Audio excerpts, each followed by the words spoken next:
Friends, welcome class में आप सभी का स्वागत है।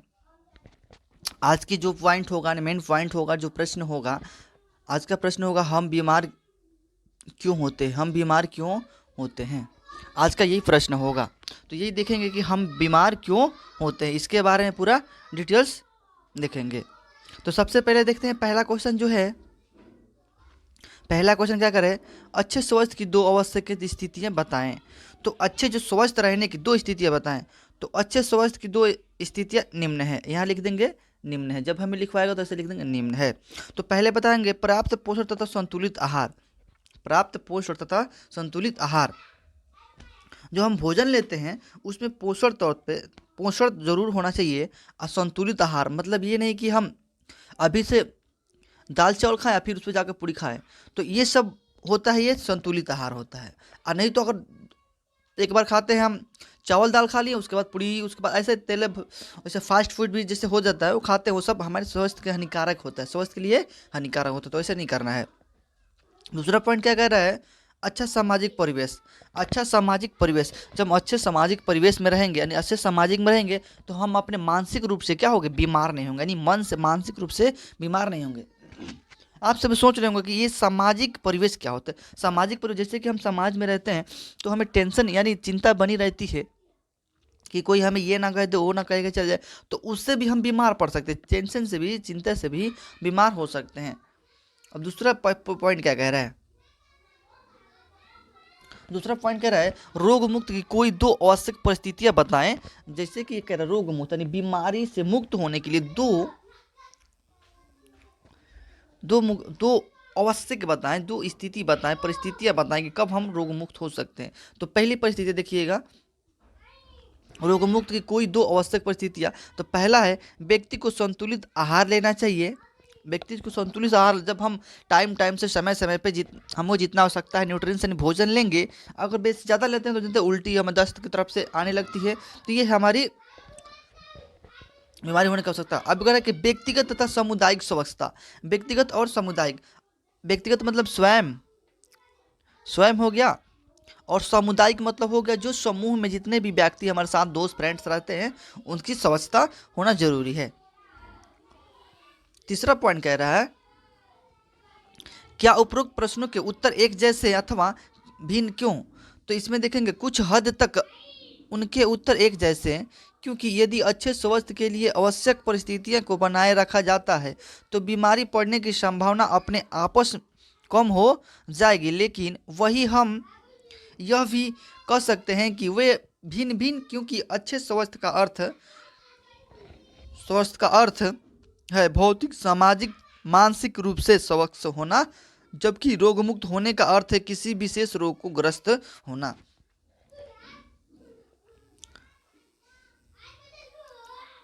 चलिए, ये जो सवाल हो रहा है फर्स्ट पॉइंट, अब देखिए जो पहला कंडीशन में क्या कह रहा है, ऐसी तीन कारण लिखिए। ऐसी तीन कारण लिखिए, आपसे भी लिखवाएगा, लिख दीजिएगा आप। ये क्या है, तो ऐसी तीन कारण लिखिए जिसमें आप सोचते हैं कि आप बीमार हैं तथा चिकित्सक के पास जाना चाहते हैं। यदि आप इनमें से एक भी लक्षण हो तो क्या आप फिर भी चिकित्सक के पास जाना चाहेंगे, क्यों अथवा क्यों नहीं। समझिए, हम जैसे कि हम कहते हैं ऐसे तीन कारण लिखिए, तो कह रहा है कि जिसमें आप सोचे हैं कि आप बीमार हैं।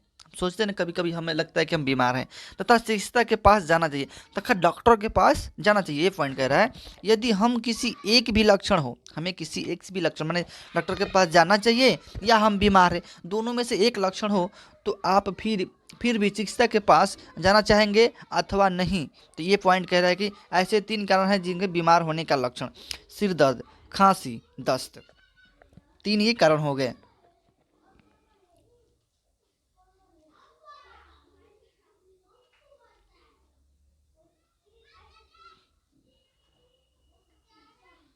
अगला पॉइंट क्या कह रहा है, पॉइंट 2 नंबर कह रहा है किसी लंबे समय तक यानी निम्न में से किसी लंबे समय तक कारण कारण आप समझते हैं कि आपके स्वास्थ्य बुरा प्रभाव पड़ेगा तथा क्यों।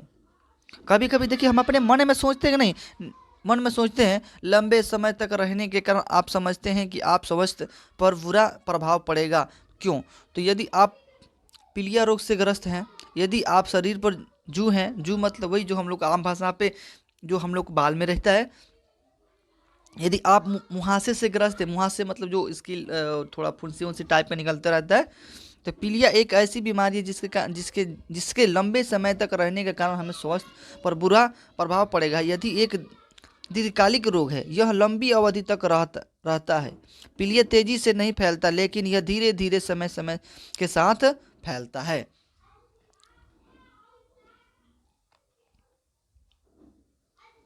जितना भी पॉइंट होगा ये आपसे रोग से और बीमारी से ग्रस्त, यानी इसमें पॉइंट टू पॉइंट समझाएंगे। ठीक है फ्रेंड्स, पॉइंट टू पॉइंट समझाएंगे। अगर अच्छा लगता है तो आप क्या करिए, अपने दोस्तों यार के पास शेयर करिए। प्लीज़ आपसे रिक्वेस्ट है कि शेयर करिए, शेयर करना ना भूलिए, ताकि ये जो बीमारी इंपॉर्टेंट है ना, उसके बारे में हम जानें कि हमें बीमार क्यों पड़ते हैं। ये सवाल, ये आपका पॉइंट इन पार्ट का नाम है।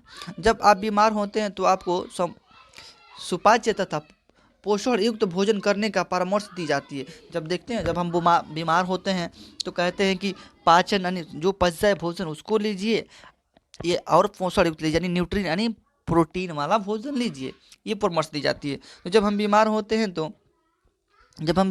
हैं तो हमारे सामान्य शरीर के कार्य बाधित हो जाते हैं। जब हम बीमार हो जाते हैं, जो हमारे शरीर में गतिविधियां रहती है उसमें क्या होती है, बाधा आने लगती है, थोड़ी रुकावट आने लगती है। ऐसी स्थिति में जल्दी ठीक होने के लिए सुपाच्य तथा पोषण युक्त भोजन करने की आवश्यकता होती है। इसलिए बीमारी पड़ने पर समुचित पोषण की आवश्यकता पड़ती है। ठीक है फ्रेंड्स, तो अगला प्रश्न देखिएगा।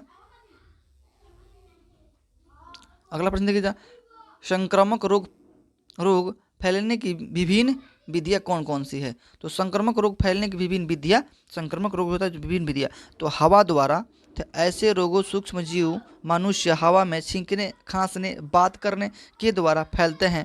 ये सूक्ष्म जीव हवा में मौजूद धूल कण या पानी के बूंदों द्वारा अन्य लोगों तक पहुंच सकते हैं। उदाहरण के लिए खांसी, जुखाम, निमोनिया, क्षय रोग हवा द्वारा फैलता है। तो क्या करें, संक्रामक रोग, संक्रमण दो पॉइंट द्वारा, जैसे हवा के द्वारा भी फैल सकता है और जल के द्वारा भी फैल सकता है। जैसे कि हवा में देखते हैं, जो व्यक्ति खांसी होती छींकता है तो छोटी छोटी बैक्टीरिया कीटाणु जो होती हैं वो क्या होती है, दूसरे पे जाके चल जाते हैं, हवा में जाते युक्त हो जाती है। जो 1 मीटर के अंतर्गत रहता है उसे क्या होता है, पकड़ लेता है। अगला देखिए जल द्वारा। अगला देखिए जल द्वारा, जब संक्रामक रोग से ग्रसित रोगी के अवशिष्ट पेयजल में स्थित मिले जाते हैं, यदि कोई स्वस्थ व्यक्ति जाने अनजाने में इस जल को पीता है